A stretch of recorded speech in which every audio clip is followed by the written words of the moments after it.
أعوذ بالله من الشيطان الرجيم بسم الله الرحمن الرحيم السلام عليكم ورحمة الله وبركاته baganda bange mwenna ab'ebitiibwa mu bufunze saamunzikize tutunuulireko nabi Muhammad sallallahu alayhi wa alihi wasallama biki bye tumuyigako nabi Muhammad ow'ekitiibwa nabi w'omulembe gwaffe nabi asembayo mu bannabi bonna senkaggale wa bannabi emitwalo 12,400 omukulembeze waabo bonna nabi waffe ow'ekitiibwa Muhammad Mustafa sallallahu alayhi wa alihi wasallama saamunzikirize tumutunuulireko mu bufunze era kiki tumuyigako oyo ow'ekitiibwa yazaalibwa nga 17 Rabiul Awwal mu mwaka gwa Amrufil era nafa nga 28 omwezi gwa Safar nafa nga 28 omwezi gwa Safar omwaka gwe 11 nga amaze okusenguka okuva e Mekka okudda e Madina. Taata we ow'ekitiibwa ayitibwa Abdullah mutabanyi wa Abdul Muttalib yafa nga nabbi tannaba kuzaalibwa. Mama we ow'ekitiibwa ye Amina binti Wahabi ye mama we ow'ekitiibwa. Mama we ow'ekitiibwa yafa nga nabbi alina emyaka 6. Obulamu kiba kitegeeza nti obulamu bwa nabi Muhammad tebwali bwangu muganda wange ow'ekitiibwa. N'ekyo okuva ku myaka 6 paka ku myaka 8 n'akuzibwa jjajjaawe Abdul Muttalib. Ku myaka 8 jjajjaawe naye n'amufaako ow'ekitiibwa. We yamufaako okuva ku myaka 8 nabi Muhammad sallallahu alayhi wa alihi wasallama n'akuzibwa kojjaawe Abu Talib taata wa Imaamu Ali alayhi salatu wassalam. Nga tetunaba kweyongerayo baganda bange ab'ekitiibwa waliwo campaign ahadisi enfu ezoogerwa nti nabi Muhammad abazadde be baali bakafiiri, ekintu ekyewuunyisa ate era ekintu ekikkakkanya ekitiibwa kya nabi Muhammad sallallahu alayhi wa alihi wasallama. Twagamba nti bino byonna bireetebwa mu Busiraamu abalabe b'Obusiraamu Abayahudi ne Banu Umayyadisi. Saida bano ba Umayyadisi basitula kingdom yaabwe onfuna bulungi obufuzi bwabwe babeere nga bakkakkanya Obusiraamu n'ekitiibwa kya nabi Muhammad sallallahu alayhi wa alihi wasallama. Mu kwogera bwe batyo baagala okusitula abantu nga Abu Sufyan abalwanyisanga nabi Muhammad mu ntalo z'e Badiri, Uhudi n'awalala onfuna bulungi abaatugumbula enju ya nabi Muhammad sallallahu alayhi wa alihi wasallama ne muzzukulu waabwe yennyini Yazidi atugumbula omukulembeze w'ejjana Imaamu al-Hussein. Baagala basitule besitule abo Banu Umayyadis bakkakkanye nabi Muhammad n'abantu be nti bo baali bakkiriza abantu b'enju ya nabi Muhammad n'abazadde be baali bakafiiri. Tusome tubeere nga tuyiga baganda bange ab'ebitiibwa. Hadisi nnyingi zigamba nti tusome okuva nga tukyali balamu ila lahadi paka mu ntaana mwana ndaani. N'olwekyo okusoma tekukoma, tweyigirize. Era ekiraga nti ebintu byonna bye boogera nti bya bulimba ofuna bulungi muganda wange w'ekitiibwa. Imaamu Bukhari wabanga ayogera ku surati Tawba aya 10:13 egamba nti nabi Muhammad takkirizibwa kusabira muntu yenna ofuna bulungi omukafiiri atali mukkiriza ne wabeera muntu we. Imaamu Bukhari agamba nti eno aya ekwatagana kwa Abu Talibi mbu Katonda gwe yali agaana nabbi okubeera nga amusabira. Nfuna bulungi mu bufunze nga tetunakutunuulira ku ebyo bye tuyiga ku nabi Muhammad sallallahu alayhi wa alihi wasallama. Eno aya yakka mu mwaka gw'omwenda nga nabi Muhammad amaze okusenguka okuva e Mekka okugenda e Madina. Nfuna bulungi ate Abu Talibi kojja wa nabi Muhammad gwe bagamba nti yali mukafiri n'abazadde ba nabi bonna onfuna bulungi. Abu Talib yafa Mekka nga nabbi abuzayo myaka 2 okusenguka era bamuziika Mekka. Onfuna buli muganda ng'ekitiibwa.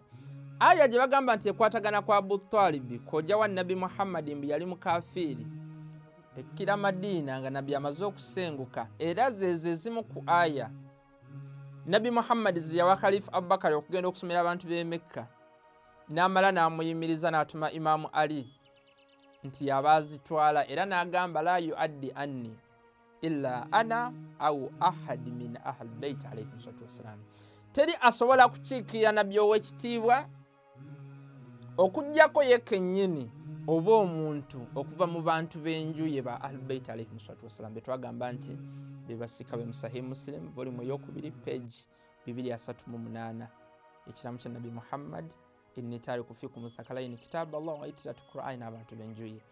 Kyenjagalawo nti eno campaign nti abazadde ba nabi Muhammad bali bakafiri bikolebwa abalabe b'obusiramu, ng'era wempadde eno aya gye bagamba nti yogera kwa Abu Talib ate nga yakka nga Abu Talib yamala dda okufa.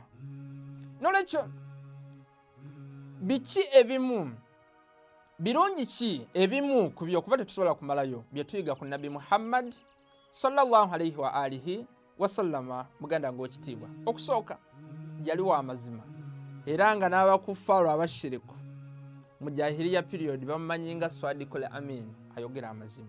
Nolwekyo tuteekeddwa okubeera nga tumuyigako muganda ng'ekitiibwa. Kivula Allah subhanahu wa ta'ala atugamba mu surati Tauba aya 10:19 nti ya ayyuhalladhina amanu taqullaha wa kunu ma'as sadiqin, abakkiriza bateekeddwa okubeera nga batya Allah subhanahu wa ta'ala era n'okubeera n'aboogera amazima nabi Muhammad n'abantu be, kuba twagamba nti abalina obulombolombo bonna ofuna bulungi obw'omuntu gwe bayita Sadiq ow'amazima ye nabi Muhammad n'abantu be. Obulombolombo twabutunuulira mu surati al-Bakara mu aya 177. Obumu mu bo Allah subhanahu wa ta'ala agamba nti wal mawfuna bi ahadihim idha ahadu, abalemera ku ndagaano zaabwe ze bakoze ne bazituukiriza. Kati ng'ogenda mu ntalo togenda kudduka. Yalinga nabbi n'abantu nga Imamu Ali, kuba tulaba basahaba bateekangako emisinde, basahaba abanene nga bennyini beeyogerako. Awo nga tweyongerawo still n'agamba nti wasabirina fil ba'sa'i wadharra'i wa hina al-ba's, abagumiikiriza mu mbeera enkambwe. Ofuna bulungi babajjako ebyabwe nga Fadaki ne bagumiikiriza be ba Ahlul-Bayt alayhi salatu wassalam. Bakuttira mukyala wo gwe Imamu Ali n'ogumiikiriza mu mbeera enkambwe ye Imamu Ali alayhi salatu wassalam, be Imamu Hussein e Karbala, be Imamu Hassan nga babawo obutwa ba Muawiya. Ofuna bulungi be babantu abagumiikiriza mu mbeera ng'etabuse mu ntalo newa. Kyobala ne hadisi z'abaganda ffe abasunni ziruma ezimanyikiddwa mu baganda ffe abasunni n'abashia nti la fata illa Ali wala saifa illa dhulfika, teri ataasa busiraamu abununula okujjako Imamu Ali, era teri kiso nga dhulfika kye yakozesanga okuwangula abalabe kati nga mu ntalo z'e Khaybar n'entalo endala. N'olwekyo tuteekeddwa okubeera n'abantu ab'amazima ba Ahlul-Bayt alayhi salatu wassalam gwe tugenda okufuna naffe okubeera abantu b'amazima. N'olwekyo ekyo kye tusooka okuyiga ku nabi Muhammad sallallahu alayhi wa alihi wasallama. N'olwekyo nabi Muhammad, n'olwekyo wanera tulabawo nti Allah subhanahu wa ta'ala mu surati al-Bakara aya 177 ng'afundikira aya agamba nti abagumiikiriza abatakyusa mitwe nga nabbi abagambye nti maybe mugende mulwanire emabega wa Usama, abamu ne bagaana. Abantu bwe batyo abagumiikiriza abayimirizaawo esswala, abawazzaka ne bakola buli kimu, abasooka abakulira abo bonna ye nabi Muhammad ne Ahlul-Bayt alayhi salatu wassalam. Kyova olaba ng'afundikira aya agamba nti ulaika alladhina sadaqu be bantu ab'amazima. Nolwekyo wano eno taito nti Siddiqul Akbar ow'amazima omunene omukulu mubo asinga bonna Imaamu Ali, asinga bonna onfuna bulungi Nabi Muhammad Imaamu Ali alayhi salatu wassalam naddako onfuna bulungi muganda ng'ekitiibwa. Era afundikira aya agamba nti wa ulaika humul muttaqun, era be abantu abatya Allahu subhanahu wa ta'ala. Kyovula tugamba nti Imaamu al-muttaqin, imaamu w'abatya Katonda Imaamu Ali ibn Abi Talib alayhi salatu wassalam. Nolwekyo twagala tuteekeddwa okubeera ab'amazima.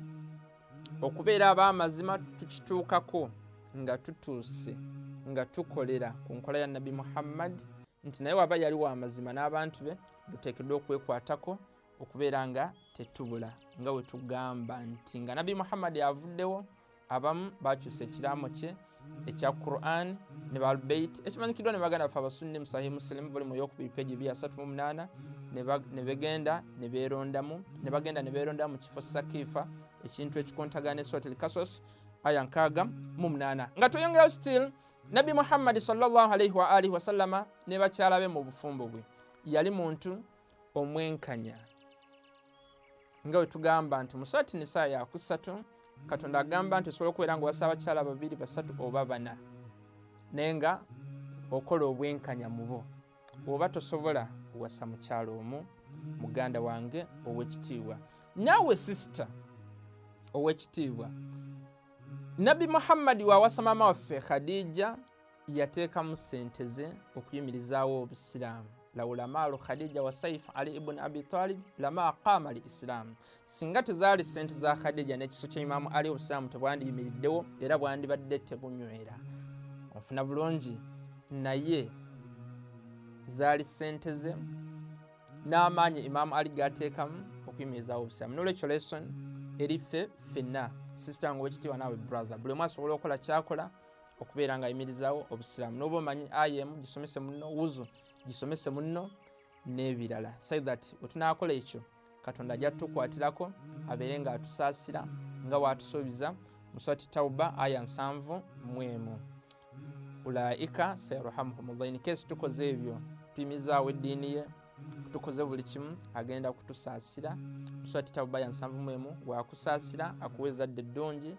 Twakira bulungi mu Surati Nuhu aya 10-12 n'akwongeza obuwangaazi, ebyenfuna n'abiteeka mu baraka, n'akuwajjana, agazambi gonna n'agafuula birungi mu Surati Furqan aya 7, n'akwongera obuwangaazi mu Surati Hud aya ya 3, n'akukingiriza abalabe na buli kimu. N'ekyo tubeere nga tuyiga ekyo okuva ku Nabi Muhammad sallallahu alayhi wa alihi wa sallama. Nga tweyongerayo still Nabi Muhammad sallallahu alayhi wa alihi wa sallama yali yeeyisa atya n'abaana be. Agamba nti training abaana baffe mu bintu bisatu. Hubbi nabiyukum, okubeera nga abaana bano baagala nabbi waabwe, because Nabi Muhammad yennyini yagamba nti saalu llahi liwasiila faman saala liwasiila hallat lahu shafaatu. Tusabe Allah nga tuyitamu ye, tumusaalira nti Allahumma salli ala Muhammad wa ali Muhammad. Katonda tukusaba emirembe gyo ogituuse ku Nabi Muhammad ne ku bantu be, nga aya wegamba mu Surati al-Ahzab aya 5-6. Ekyo tuteekeddwa okukola. Abaana be banaategeera Nabi Muhammad bajja kutegeera obusiraamu, babeere abantu ab'amazima, babeere abantu abali successful mu nsi n'olunaku lw'enkomerero. Era hadisi yeeyongeraho n'agamba nti wa hubbi ahal baitihi, n'okwagala abantu b'enju ya Nabi Muhammad, kuba be basika ba Nabi Muhammad nga we tulabye mu bitabo baganda baffe abasunni n'abashia. Era be bano abantu bennyini ba Ahlul-Bayt. Katonda bakugamba nti oyagala tuyagala oteekeddwa okubeera ng'okola ki? Obaagala ate obagobera mu Surati Shura ya 23, kuba Katonda yabatukuza mu Surati al-Ahzab aya 33 wa ala qira'atil Qur'an. N'abaana bantu bayigirize Qur'an, okusoma Qur'an. Bwe banaayiga Qur'an, buli kimu kye baagala kiri mu Qur'an. Onfuna bulungi muganda wange w'ekitiibwa, kuba twagamba mu Surati al-Isra ya 82 shifaa'un wa rahmatun lil mu'minin, kisa era ddagala eri abakkiriza Qur'an y'ekitiibwa. Nolwekyo tugyekwateko. Olina ebizibu, soma Surati Yasin. Abalabe bakufuukidde ekizibu, soma kino Nabbi kye yajja nakyo, Ayatul Kursi, Surati al-Ikhlas emirundi 3, Surati Falak emirundi 1, Surati Nas ne Surati al-Kafirun ng'ogenda okwebaka. Buli lw'omala swala nfuna bulungi swala gye ngamba eyo swala ekugaana amazambi ng'ogisaala mu budde bwayo. Soma ebyo ng'ofulumamu ogenda kukola, soma ebyo. Abalabe tebagenda kubeera nga bakola ki nga ofuna obulabe bwabwe. N'olwekyo Nabi Muhammad University guteekeddwa okubeera nga twekwatako. N'olwekyo yatraininga bw'atyo abaana. Era tulaba Fatimatu Zahra alayhi salam yali mukyala ali successful, kyova olaba atuuka ne ku ranka nti sayyidati nisa'il alamin, yakulira abakyala bonna mu jjana because nabbi yamutraininga. Fatimatu Zahra nga nabbi amaze okumuzaala yamukolera akika nga wetwalaba mu Suratul Kawthara, fasalli li rabbika wanhar. Nga amaze okumuzaala amukomandinga abeere nga yeebaza Allah subhanahu wa ta'ala n'okola sacrifice. Ofuna bulungi okusaadaaka ekisolo okubeera nga yeebaza Allah subhanahu wa ta'ala. Kuba twagamba nti Kawthara kiva mu kigambo kathiru, ebirungi ebingi Katonda byawa Nabi Muhammad. Ebimu ku byo ye muwalawe Kawthara, Fatimatu Zahra alayha salam. N'ekyo byonna tuteekeddwa okubeera nga tubiyiga ku nabbi waffe ow'ekitiibwa. Ekimu ekirala kye tuyiga ku Nabi Muhammad sallallahu alayhi wa alihi wa sallama kye kino nti kuva mu buto ye traininga okubeera nga yewala amazambi. Kyova olaba n'akaseera kennyini kuva mu buto yali amanyi kyagenda okubeera nga ye traininga. Ofuna bulungi muganda nga w'ekitiibwa. Wano ku myaka just 4 Katonda amutiikira butikkizi nti right now kati ofuuse nabbi, abantu bonna bakole ki? Bakutegeere. Naye kuva mu buto nga ye traininga. Kyova olaba n'Abakuraishi bennyini abakafiiri abashiriku bamutuuma Swadikul Amin, omwogezi w'amazima. Kino nakyo kiddamu nti ebyo bagamba nti simanyi Waraka nga nabbi amaze okufuna obubaka, ikra bismi rabbika alladhi khalaqa mu Suratil Alaq. Eno aya nga emaze okuka mu Suratil Alaq, mbi yagenda owoono Waraka omukristaayo priest n'amubuuza mbu kiki ngenda okubeera, n'amugamba nti ogenda kubeera nabbi. Kikontagana n'okutegeera ne aya za Qur'ani. Ekisooka Nabi Muhammad maasum, takola mazambi. Ayiga atya ku muntu omukristaayo? Kiba kitegeeza nti omukristaayo yali ategeera nnyo okusinga nabbi? Tekikola sense. Muganda wange ow'ekitiibwa, byonna bireetebwa era ne biwandiikibwa okukkakanya ekitiibwa kya Nabi Muhammad sallallahu alayhi wa alihi wa sallama. Nabi Muhammad sallallahu alayhi wa alihi wa sallama empisa ze zimanyikiddwa. Sote Kalam aya ya 3, wa innaka la ala khuluqin adhim. Empisa ze za waggulu nnyo. Tugezeeko naffe okubeera abantu b'empisa, si kukaafuwaza buli omu, simanyi tagize kirevu, simanyi tasaze empale n'ebirala. Imaamu Ali agamba nti abantu, nfuna bulungi, tulina enganda 2, brotherhood. Olina muganda wo mu ddiini oba muganda wo, nfuna bulungi, mu butonde. Kyengezaako gamba nti nga mwenna musimuka mu Nabi Adam ne maama waffe Hawa. Olina obanga tokwatagana naye mu nsonga emu oba endala, tomuvuma. Tubeerenga Nabi Muhammad sallallahu alayhi wa alihi wa sallama, tujja kutegeera obusiraamu n'abantu bajja kwegatta ku busiraamu. Ekirala kye tuyiga ku Nabi Muhammad sallallahu alayhi wa alihi wa sallama kino, nabbi yaleka omusika oba teyaleka musika? Tulaba aya 14 zonna zoogera ku busika, omuntu okubeera ng'oleka omusika. Era nabbi n'asomesa omugaso gw'okuleka omusika. Kati nga mu Suratul Bakara aya 233. Kikola sense Nabi Muhammad okusomesa era nga ye uswatun hasana, ekyokulabirako ekisinga nga wetwala mu Suratul Ahzab aya 21. Okuva nga talese musika kikola sense? Tekikola sense muganda wange. N'olwekyo yaleka omusika. Ofuna bulungi muganda wange. Era omusika gwe yaleka beba Ahlulbayt alayhim salatu wassalam ne Qur'ani. Kuba twagamba nga ava mu hijja ye esookeera esembayo mu kifo Gadiru Khummi, kiwandikiddwa ne mu baganda baffe ab'ebitiibwa abasunni, kimanyikiddwa bulungi. Yawanika omukono gwa Amir al-Mu'minin Ali ibn Abi Talib ng'amaze okwogera bino ebigambo: inni tariku fikum athaqalaini kitaba Allah wa itrati, mbalesemu ebizito 2, Qur'ani n'abantu b'enju yange. Abantu b'enju ye Ahlulbayt alayhim salatu wassalam beba abantu Katonda be yafuula okwagala n'okugoberanga tteeka mu Surati Shura ya 23 onfuna bulungi muganda ng'owekitiibwa. N'olwekyo Nabi Muhammad yaleka omusika. Tekikola sense okusomesa obusika nga talese musika. Yaleka Qur'an n'abantu benjuye. Era twagamba nti abagenda mu Sakifa ne beerondamu nga Nabi Muhammad amaze okufa bakola ensobi. Kuba Katonda yatonda era yalonda mu Suratul Qasas aya 68. Ekyo nakyo kiddamu ekyo bwe kityo. Tugambye mu kifo Gadiru 10 aya 67 Suratul Maida ng'emaze okukaya ayuha rasulu balligh ma unzila ilayka min rabbika paka wegwerayo owange gwe Nabi Muhammad tuusa ekyo Katonda kyakusizaako. Yakwata omukono gwa Imamu Ali alayhi salatu wassalam nagamba ni kuntu maulahu fahadha aliyun maulahu. Kimanyikiddwa mu baganda ffe abasunni n'abashia tekiri debatable kati nga Sahih Muslim volume ey'okubiri page 238 bitabo bingi. Sahih Tirmizi volume ey'okubiri onfuna bulungi page 220 byonna bigamba nti yagamba mani kuntu maulahu fahadha aliyun maulahu. Buli abadde amanyi nti ze mukama we Ali ibn Abi Talib alayhi salatu wassalam ye mukama we. Twagamba ekigambo waali ne maula kitegeeza mukama wo nga wetula mu Suratul Bakara Allah subhanahu wa ta'ala wagamba nti Allahu waliyul ladhina amanu yukhrijuhum minadh dhulumati ila an-nur.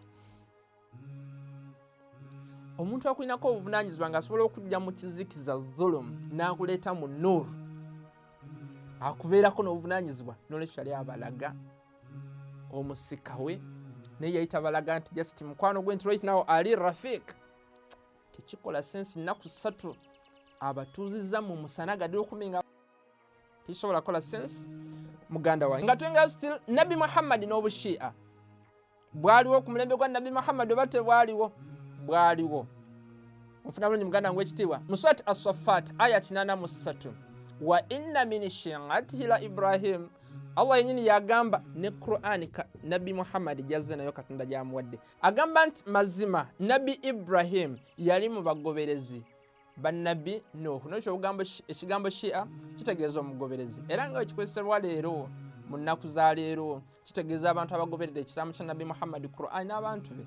Era kivolaba nsanze ne hadisi nyingi Fadailu Sahaba Ahmad ibn Hanbali volume ey'okubiri page 655 agamba nti ya Aliyu anta wa shi'atuka humul faizun. Kyewuunyisa nagamba anta wa shi'atuka fil janna. Imamu Ali n'abakugoberera be bali mu jana because Imamu Ali ma al haqqi wal haqqu ma al Ali. Imamu Ali yalina amazima gamwetoloolerako. Omufuna bulungi. Kyenjagalawo kiri kimu abagamba timanyi obushia bwazejjo ebyo bigambo byo. Omufuna bulungi omushia yo yagoberera ekiramu kya Nabi Muhammad Qur'an n'abasika ba Nabi Muhammad 12 era betwalaba mu ya Nabi uli muwadda na Ikmaluddin bitwa baganda ffe basunni nga bibanyonyola nti asooka Nabi Muhammad nti asooka omusika wa Nabi Muhammad Imamu Ali ne kuddako Imamu Hassan Imamu Hussein paka ku Imamu w'omulembe gwaffe Imamu Muhammad al-Mahdi. N'olwekyo mu bufunze tugambye nti Nabi Muhammad sallallahu alayhi wa alihi wa sallama azalibwa nga 17 Rabiul Awwal. Onfuna bulungi omwaka gwenjovu. Waki gwatumibwa gwa njovu? Kuba gwe gw'omwaka Abraha n'amajege we baali bagala okusaanyaawo Kaaba.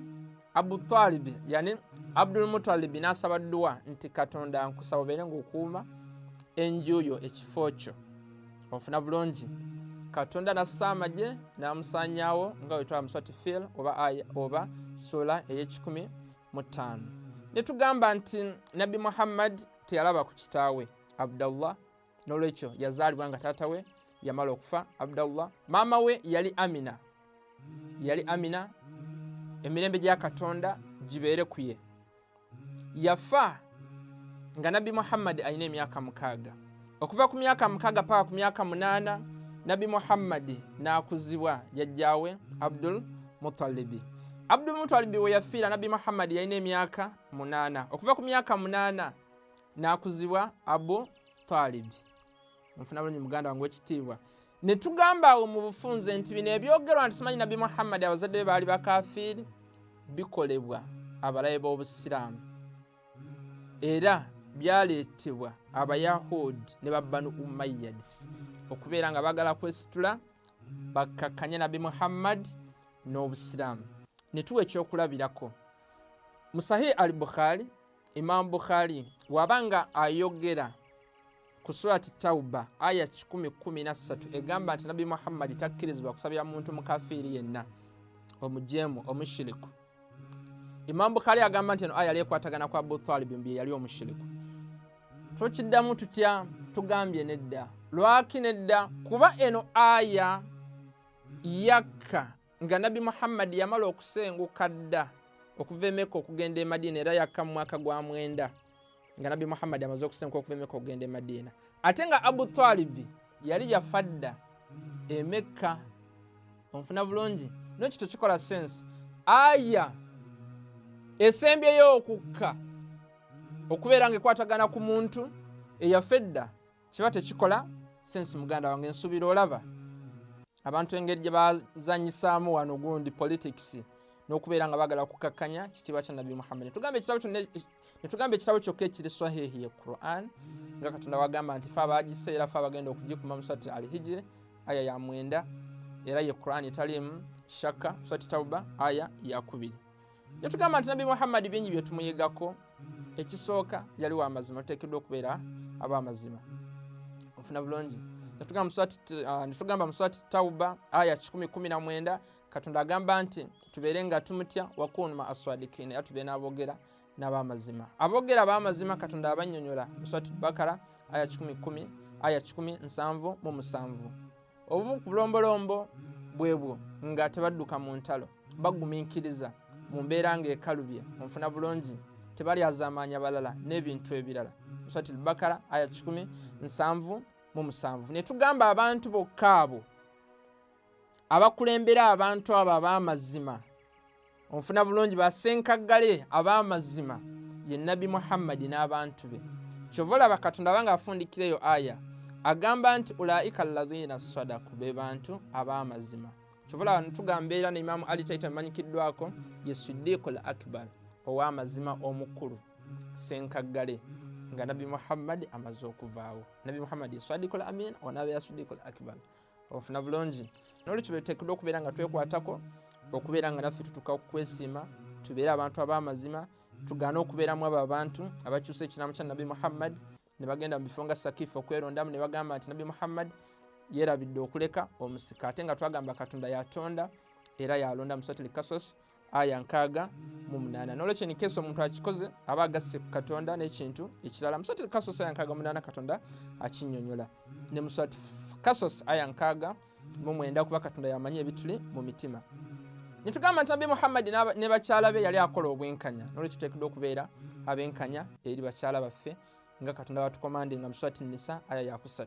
in case tosobola kubeera ng'okola obwenkanya mu bakyala bonna wasoomu, ofuna bulungi? surati nisa ya 3 katonda akinnyonnyola bulungi. nabi muhammad n'abaana, hadisi emanyikiddwa egamba nti addibu auladakum ala thalath, tutraininga abaana baffe ku bintu 3. hubbi nabiyukum, abaana okubatraininga okubeera nga bagala nabi muhammad, kuba nabi muhammad tugambye nti rahmatul alamin, kiseeri ebitonde, yatusabira in case tumukozeeko tawassulu, tusabye katonda nga tuyitira mu ye, atusabira nga katonda wakyogerako mu surati nisa aya 64. basahaba abaagaana okugenda gyali okubasabira, katonda abablaminga wano. ofuna bulungi? mu surati munafikun aya ya 4 ya 5 ya 6 ya 7 ya 8. ofuna bulungi? n'ekyo tuteekeddwa okubeera nga tumukozesa kuba kiseeri ebitonde nga katonda watugambye mu surati al-Anbiya aya 17. hadisi egenda maaso agamba nti wahubbi ahal baiti, n'abaana baffe okuba tulina okuba nga bagala abantu b'enju ya nabi muhammad, kuba lyekkubo eritagenda kubeera nga litubuza, because be basika ba nabi muhammad abatuufu katonda be yafuula okwagana okubeera nga tteeka. surati shura aya 23 yabatukuza, surati al-Ahzab aya 3. hadisi nesembayo negamba nti wala qiraati al-Quran, tuba training n'okusoma Quran beeyigirize, because Quran shifaun wa rahmatun lilmuminin, kisa ate eddagala eri abantu abakkiriza. mu surati al-Isra aya 82. netugamba nti obeera n'ekizibu, soma surati Yasin wegayirire katonda.